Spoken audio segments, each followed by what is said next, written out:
right, guys, we're going to start a 2-part series called Mom Bod. We're going to discuss just our culture's obsession with bouncing back after you have a baby and kind of discussing what is a balanced look at taking care of yourself while also not falling into the perfectionism and the trap of wanting to regain your postpartum body or your pre-pregnancy body back. So we're going to get started. This is the Balanced Family Podcast with Ben and Jessica. There's a lot to balance when you have a family: marriage, kids, health, career, while you're trying to balance all the opinions out there on how to do things right. Today, we'll cut through the noise, tackle hard questions, and share stories as we try to get to the heart of the things that really matter. Okay, Mom Bod. So this will be an interesting one. We definitely have to have a series on dad bod. Yeah, for sure. Well, and there's not so much stigma around dad bod. It's almost like a rite of passage of I have a dad bod. Yeah. But like to have a mom bod is seen as this really negative thing. That's interesting. Yeah, it's very interesting. So a lot of this, we have so much equity in this discussion, if you will, because of just the market we serve and people that are couples that are pregnant and women going through pregnancy, postpartum. We also have 3 girls. And so we're just heavily invested in just girl world. But something we see a lot in working on social media is bounce back culture. Mm-hmm. And so I would like for you to explain to the audience, if they're women, they'll probably know what that bounce back culture is, but especially for men or people that don't know what that means, what is bounce back culture? Well, it's this idea that after you have a baby, you have kind of a set amount of time where it's okay for you to look like you just had a baby, but there's this expectation that you would bounce back eventually. So what that would mean is, getting that flat tummy again, maybe getting back to your pre-pregnancy weight, just doing things to be able to get your body back essentially. And, there's been a lot of different iterations of this over the years for sure. I still see so many fitness accounts that talk about the mom pooch or, how to get your belly back or whatever. That tends to be the main focus, which is funny to me. It's just the belly. I think that there's a lot of different opinions on it. And that's what we kind of want to talk about is what is a balanced look at postpartum health essentially. And so, and I think the fact that when we use the term culture is it's important for us all to be cognizant of that we live in a culture. And there are many cultures and there are defining characteristics of a culture. And that is a strong characteristic of our culture is an expectation that you would bounce back to your ideal, sexy self. Yeah. Your 20-year-old or however old you are. Whenever you have exactly. Babies, and I think what's also interesting about this is a couple of things come to mind. Number one is that we're getting older. And not only have we been alive long enough to just know how futile that pursuit of bounce back body is not just because it's so hard with postpartum, I know you're going to talk about, but the fact that just you just get older and literally certain things are just harder to accomplish. Your body looks a little different. And I think especially for women, I would say that men really, they do experience this definitely, but not as much as women. I mean, women have because of the hormones, because of childbearing, we have a massive shift in our body. And for some women, it's really easy for them to quote unquote bounce back. And for other women, that's a goal that will just actually never be possible. Yeah. And so I think it creates this tension in our culture between the women who are it's not that hard. You just breastfeed and you work out and everything will be great. And then you have the body positivity movement that's hey, you should love your body as it is. And anyway, and I have quite a journey inside of this that we're actually going to talk about today. Yeah. Just what my journey was in really dealing with, just the fact that I had 3 kids in 4 years. My body definitely does not look the same as when it did when we got married. And me kind of coming to terms with that and battling with that culture and trying to figure out what is not only just a balanced view, but also for me as a believer, like what is God's view about my body and how do I need to then respond because of that? So. And the second thing before I start asking you some questions is it's actually a huge market. Like there's, sometimes we don't just realize how much we're advertised to about this stuff. And we know just entire businesses built around the bounce back culture and, eliminating mom bod and all that jazz. All right. So I have a set of questions I was going to interview you about. Yes. So describe for me your relationship with your body, if you will, before you had babies. Yeah. Gosh, I was 20 years old and I was very active. I could just easily lose weight. I mean, it really was never, it's funny. I say on the one hand, it never was a huge consideration, but as I have gone through this journey that I'm going to describe today, I have realized that actually it was, but I just wasn't, because I was in that camp of, I could easily lose weight. I could easily look good. It wasn't as apparent to me. And it got really apparent after I had kids and couldn't lose weight. And so I think that was an interesting thing for me to look back on. But, I do think though, I didn't have a great relationship with food. I think that's actually where I see a lot of it is that I would, I would eat like barely anything and would just chalk it up to all kinds of reasons, college student life or whatever. But the truth was that I was very aware that my body type, even back then, and even as a teenager, as a middle school and high schooler, my body type was not the popular body type at that time. I grew up in the early 2000s. And so, you had Britney Spears, Christina Aguilera. If you're Gen Z, you may not know who these people are. Maybe you do. I don't know. But like the very, thin was in. And I have a body type that is actually more of a Kim Kardashian vibe, which if I'd grown up later, maybe I would have been happy about it. I don't know. But so I was very cognizant of that and really wanted to try to be basically the thinnest version of myself, if at all possible. And I could do it. And so it was like, well, there's not a problem with it. I think the one thing though that I look back on is that I didn't really have from a Christian viewpoint, I didn't really have a clear doctrine about my body, and about how I should approach that area in a godly way. There's a lot of scriptures that you can look at that talk about, that it's, essentially good for a woman to be beautiful, that women are beautiful and are to, there's an entire book in the Bible all about a woman's romance, body. Yeah, romance. And so it was kind of like, well, in some ways, I think I think that there's areas inside of the church that even kind of justify that. And so for me, though, I didn't realize that it was kind of laying a foundation that was on sand. It was very unsteady. And so that was something that, again, I didn't realize then, but definitely after I had babies, I realized it. So what then changed that?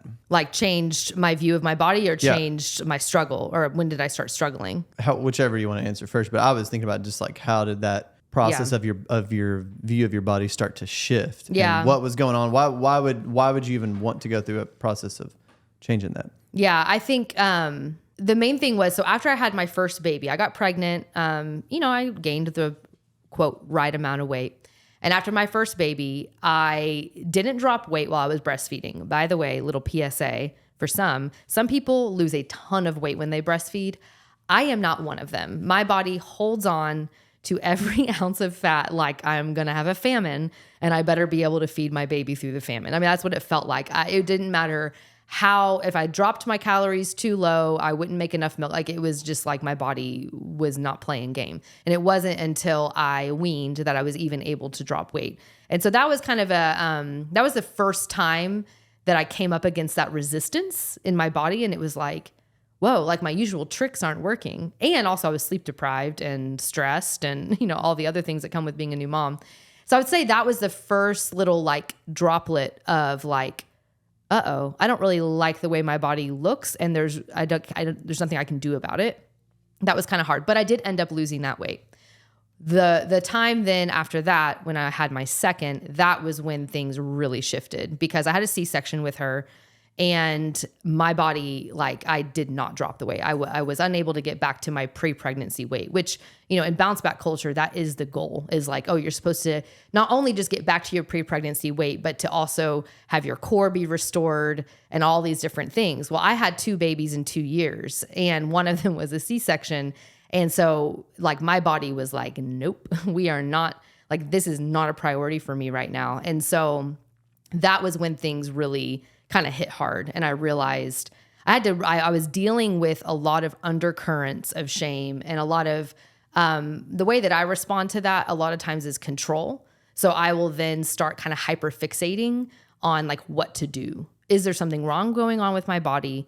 Or like I'll start obsessively tracking like every single thing that goes in my mouth, with the sole purpose of, I need to get back down to this number, this arbitrary number that I was when I was 23. Somebody decided. Right. That I was when I was 23, And then when I had my 3rd baby, it was like, no way, dude.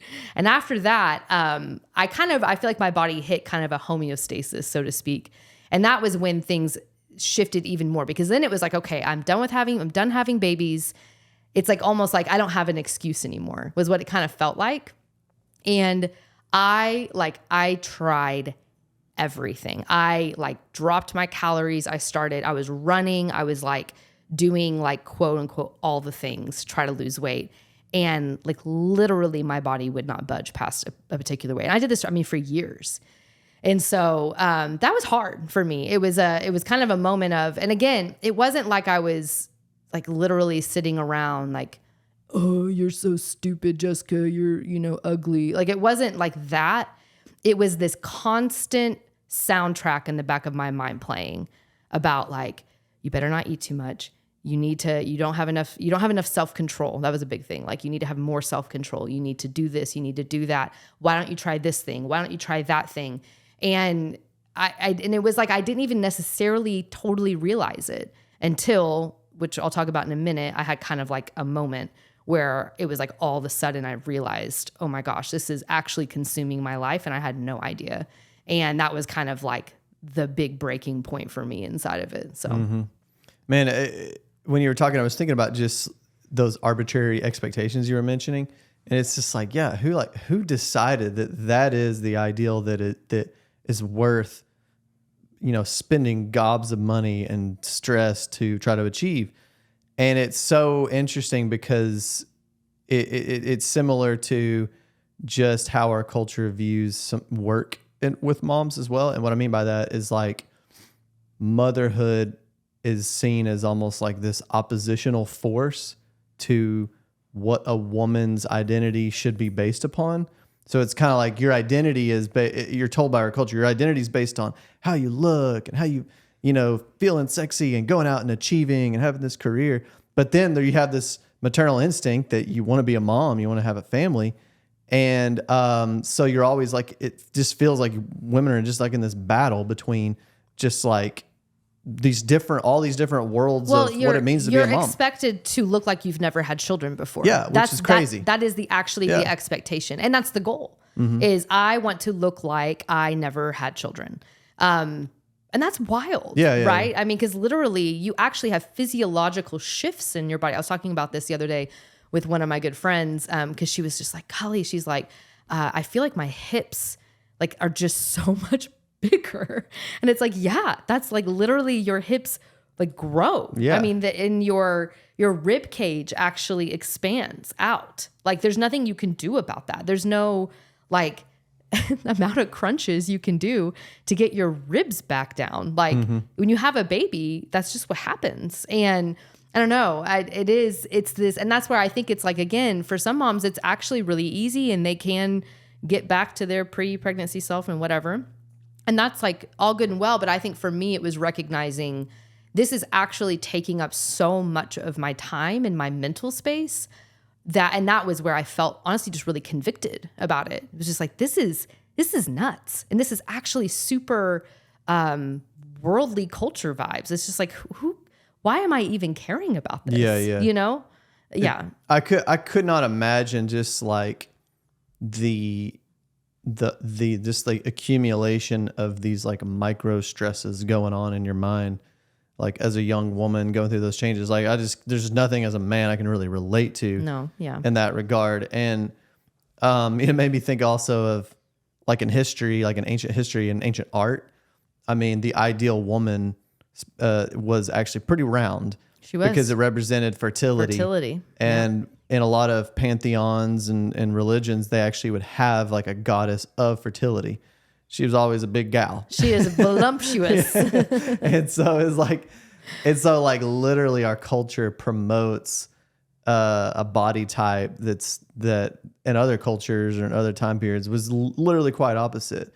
And that's what I mean. There's like our culture is very schizophrenic about what motherhood and womanhood should be like, because on one hand it's like you gotta have this career and you gotta achieve and you gotta be super thin and sexy and run out around in your bikini, but at the same time like be this amazing mom and it's just like I'm like preach because it is the thing. It is the stressor. And so it's like we can't talk about the issues of our culture with women and working and our self-worth and the battle between working moms and stay-at-home moms and all that kind of stuff without also talking about this issue too, this body shame issue, because they are very similar. And I mean, and I think it's something that people are talking about more, but I have never really felt like it really had hit the nail on the head for me. I think that there's a lot, and I think there's a lot of voices out there that also then on the other hand say, well, you're postpartum, you're in survival mode. Yeah. So you don't need to take care of yourself. You need to be doing the bare minimum. And I actually disagree with that too. Like, I think that moms should find value in worth in taking care of themselves. It's not like an all or nothing thing. But it's all about our motivator. It's all about the why. And I think that for me it was like I realized, oh my gosh, my why is way off. Yeah. Like way off. And that was what I felt super convicted about. Yeah. And so, another force, an oppositional force in this whole thing is just how easy and accessible, quote unquote, solutions are. And modern technology, modern advertising, like you could go find just like a million different solutions for your problem. So it's almost like it's just it seems like it's so tempting for women just to like chase all these rabbit holes and not be able to just stop, like you're saying, and us be like, wait, why am I even chasing all these rabbit holes? Right. What's my motivator? Right. And in today's society, like you can literally go get surgery to literally look, and there's actually a lot, look at however you want. And like that is accessible, and that's pretty wild. There's never been a state of mankind where you could literally transform your body with a knife. And there's actually there's a really big influencer who has gotten a breast surgery done because she had 3 babies and they looked a little different and she didn't like the way they looked. And I mean, that's just seen as like almost a like I deserve this. That's the mentality is I deserve that surgery. I breastfed my babies and I did this and I did that. And so I deserve to like look this way. And again, it's like, whoa, okay, but like why? Mm-hmm. Like why? What is the motivator there? Because I don't know, for me, like I want to find my self-worth and my confidence in things other than the way my body looks. Because I know that when I'm 70, like that thing is going to crumble. Where am I going to be then? Mm-hmm. And I remember, I want to can we move forward? I want to talk about this book because she brings up something in this book that's really good anyway about that. This book came a little bit after I talked about like I had this moment of conviction. It was last year, and it was actually specifically around as been mentioned earlier, we have 3 girls and we're starting to really navigate some of the preteen years. And I don't know, it just hits a little different when you're talking to your girls about like their bodies and their changing bodies and how they should view their body. And I realized, whoa, I'm a hypocrite. Like I can't do that. I can't say one thing to my 11-year-old daughter and then literally in my mind be a different person. That's hypocritical. I felt really, really convicted about it. and kind of identified like I have shame about my body. Like that was kind of what I realized. And I went kind of on a quest. And if you know me personally, you know, like this is what I like to do. When I feel convicted about something, it's like I'm like a hound dog after a scent. And it's like I want to know everything about what the Bible has to say about this. Because again, I'm a believer. That is like how I don't know how to live until I read the Word of God. The Word of God is my life manual. And so I went on kind of a Google search I was like, surely there's Bible studies out there about this topic. There's gotta be. And I ended up finding this one. This one is called Breaking Free from Body Shame. And it's by Jess Connolly. And the subtitle is Dare to Reclaim What God Has Named Good. And I just knew, I was like, this is it. This is the one. And so I ordered it and read the whole thing. And honestly, it absolutely like transformed my life. Like it was so, it was so challenging. Like it was so challenging for me to read because it really caused me to have to look at these very, very deep opinions and viewpoints that I had, not just about my body, but about others too. I had to really like challenge myself with and realizing, yeah, I actually even have these slight judgments about other people. I have these viewpoints. For example, one of the things she talks about in the book is viewing our bodies as markers of righteousness, that if your body looks a certain way, it means that you are self-controlled. Like there's like kind of this underlying current of that viewpoint, especially in the church. And she is someone who has struggled with her weight and with body shame. And she's, you know, I think she's a pastor's wife. And anyway, and she has a whole ministry as well. And she was told by this leader in the church, basically like, if you want to speak, you need to lose weight. And that kind of took her obviously on quite a journey to figure out like, okay, no. And I think in this book, the thing that was probably the most powerful for me was she has everybody, she goes through kind of Genesis and talks through how like God named our bodies as good. And she's like, you have to say like, my body is a good body. And for whatever reason, like saying that to myself, like actually looking in the mirror and like looking at my body and being like, this is a good body was like wildly emotional for me. It was like, and actually I'm getting like a little emotional talking about it now because it was like the first time that I actually looked at my body and was like for real, like, God, if you say my body is good, then I have to believe that it's good or you're a liar. And that's crazy because you said that it was good. And really then also just digging into that viewpoint of that I had said before of like, oh, if I'd only had more self-control, if I was only more righteous, then my body would look this way. And really attacking that and really like unwrapping it and unraveling it and realizing it's just a bunch of junk. Yeah. And it was like, I can't think that way. And I had a very like radical encounter with God and I ended up actually leading a whole Bible study at our church with this book. And it was really powerful to go back through it with all the ladies and like really was transformative for a lot of the ladies in our church as well, because I think that, you know, if you're someone who's wanting to be like Christ, you want to be perfect, right? Or you want to be the best version of yourself. There's this desire to be righteous. And I think for so many, this is like a topic that we don't really want to talk about it. It's like this hidden secret thing, you know, and we go kind of then in this shame cycle where we might be really, really good for a few weeks and we might be really managed and really self-controlled. And then one night you have too much ice cream and then it's like, it just snowballs into this like shame fest and really breaking that. Like, and that's what the book says, like breaking free of it and like breaking that cycle. And so anyway, so I felt really convicted about a few things and really felt like the Lord was leading me to do a few things that were radical for me. Maybe for other people, it may not feel radical, but I had tracked my food for, years. And I knew for sure, I was like, the Lord was like, no more tracking your food. Like that's done. Like you are not allowed to do that. And I was not allowed to weigh myself anymore. Like the scale was off limits. And what was the third thing? That there was a third thing I was supposed to do. I can't remember what it was. Those were the two most powerful things that I did. And I basically just like told myself like, if I think about food, I'm going to repeat back some of the truths that I learned in this book. And I want to get to the point where I just actually do not even think about it. If I gain weight, I gain weight. That was the thing I remember I had to offer up to God. It was like, Lord, if I gain weight, then I gain weight. And like, this is more important, Yeah. It's more important than weight gain. It's like, who cares about weight gain? It's like, that's so stupid. When I really looked at it, it was just like, no. It was like, no, like my view of myself in light of God's grace and love is more important than a number on the scale.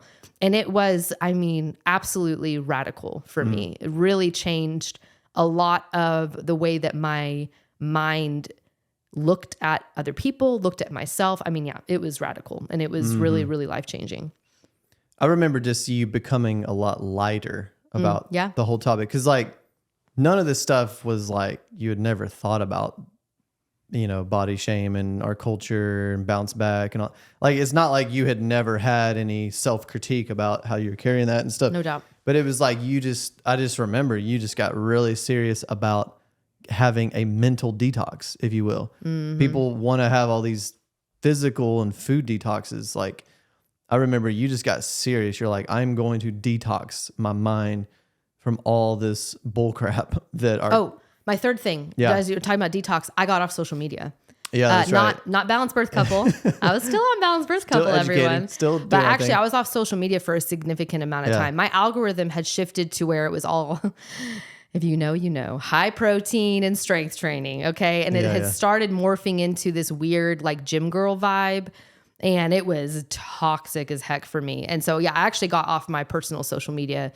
It was a long time. It's like 6 months, I think. Yeah. It was a long time. So. It's amazing what that can do, which I'm glad that we have our own app and Balanced Families for moms to connect outside of that for sure toxic sphere of humanity that social media can be sometimes.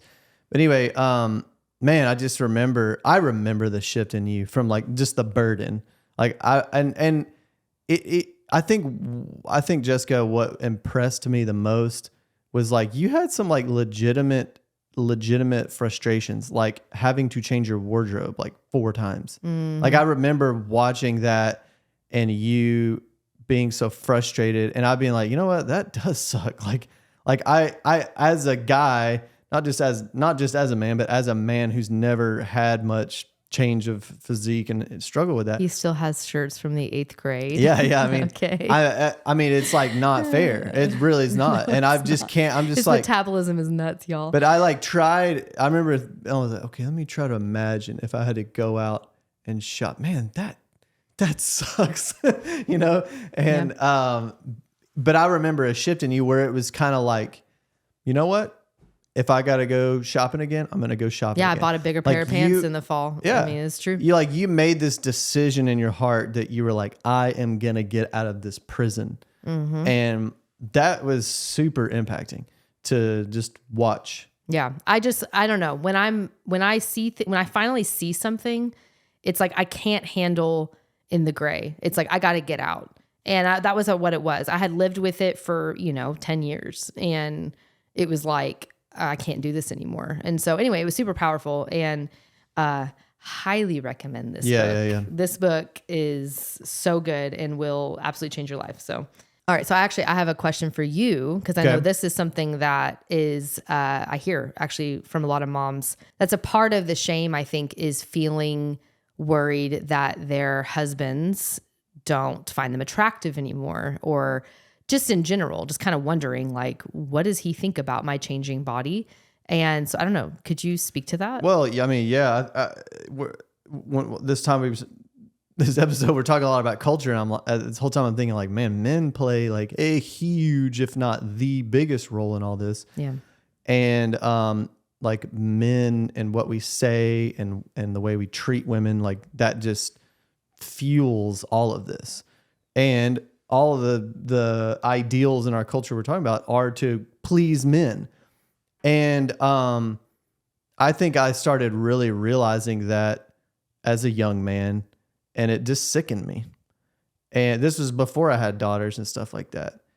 And I just think I can't remember just like the exact stage of my life, but I just remember slowly coming to that realization. And that would not have happened without my relationship with God and being convicted in just how shallow I used to be. And so I made a conscious choice to change that. And it started with the way I think as well. And purifying my heart before God and assessing like, what do I really value in a woman? Right. And so I would say like, when I married you, like, I had like taken care of business, I would say, in my heart. But even then, what was interesting is this, I can look back and regret some of the things I would say to you and stuff that I thought was just like being a flirty husband is just like, it's like, what's the big, I remember things I would say or do and they would just trigger you. And it was just like, what? Like, we're married, come on, And like, I never, because we had, there's just certain things that don't surface until you've been together for a while. I remember it just took time for me to like truly appreciate the impact that I had on you in our marriage and stuff like that. But whenever you, I would just say like, I was tracking a lot of that stress in your life. And especially like in postpartum, it was just like, man, I don't want my wife to have any more burden than what she already has to carry. And so I do remember times that you'd be talking about this diet you would try or this goal or whatever. In the back of my mind, I always was thinking like, why? Why do you care about that right now? And but you did a good job though. When I remember when I was pregnant and postpartum, like you, even though like maybe I felt insecure, maybe would have a certain response, I actually really liked the fact that you still made positive comments about my body. And I know there's actually men out there who don't, which is unfortunate. And I think that that's something that definitely is helpful to just know. Like, it's just helpful to know, you still think I'm beautiful.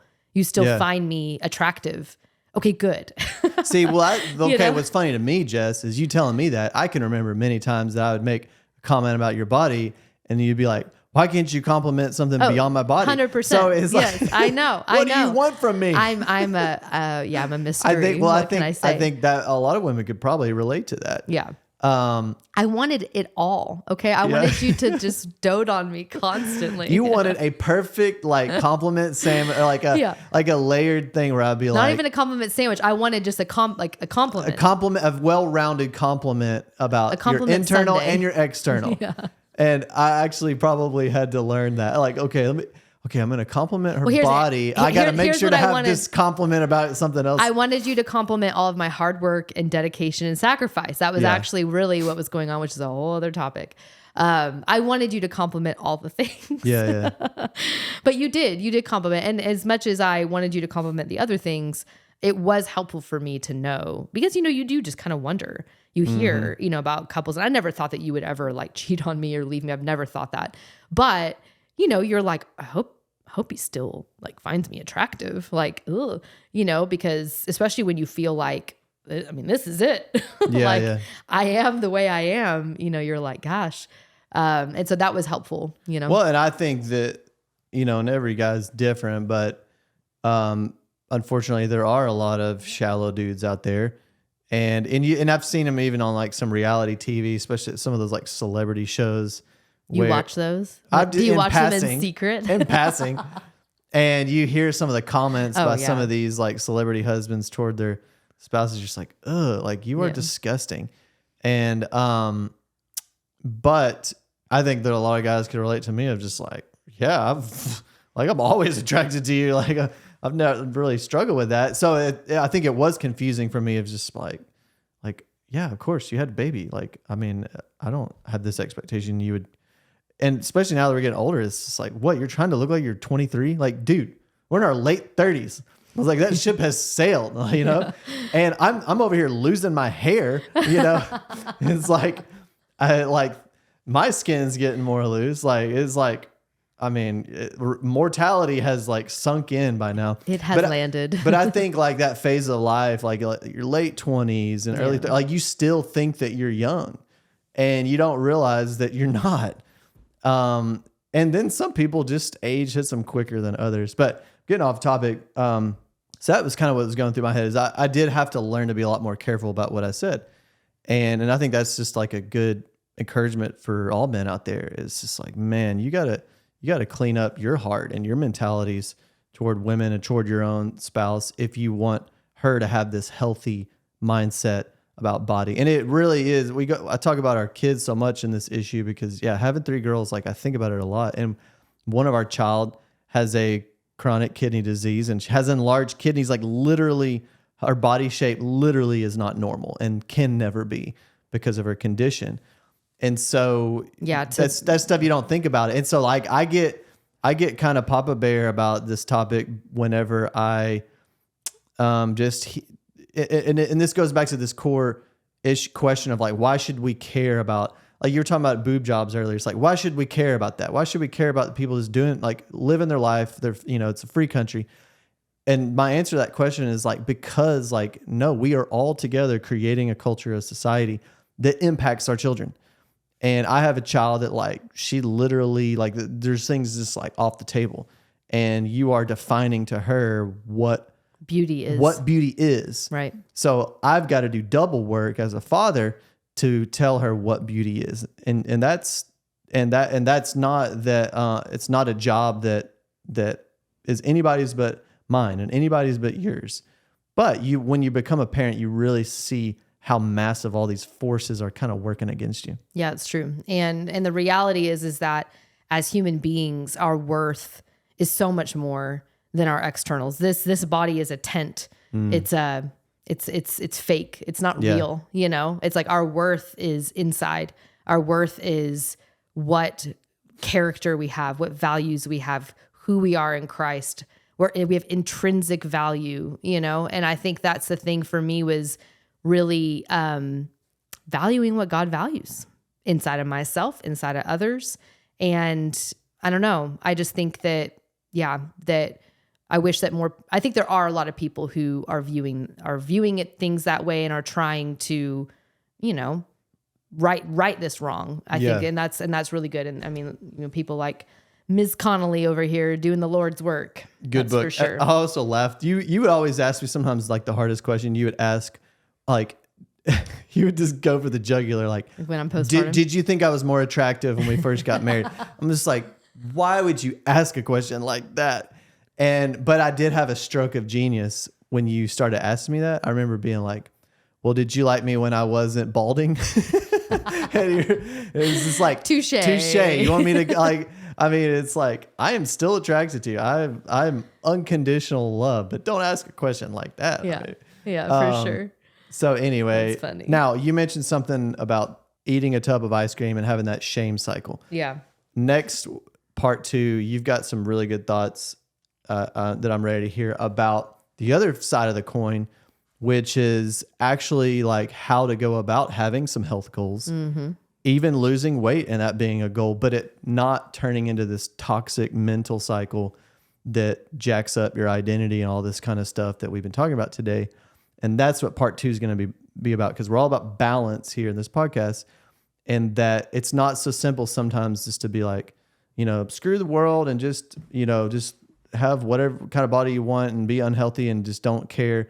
But before we talk about part 2, you displayed such a good process where before you can touch the externals, the body goals, the health goals, you had to deal with that core identity stuff first to know how to carry it all. Because that's really what it comes down to, is like about anything in life. It's how you carry it. You can have financial goals and it not stress you out. It comes down to how you carry it. And the same thing with health goals or anything else. So anything you want to say about part 2? No, just I'm excited to talk about part 2 because I'm going to share, literally part 2 of this whole process for myself and what I have done in 2025 with some health goals while also just maintaining that good internal balance with it. Yeah. So, all right. See you next week. See you next week. Thank you so much for listening today. It would mean so much to us if you left a review on Spotify, Apple Podcasts, or wherever you heard this. And let us know your thoughts on today's episode by leaving a comment on Spotify or YouTube, where you can also watch these episodes.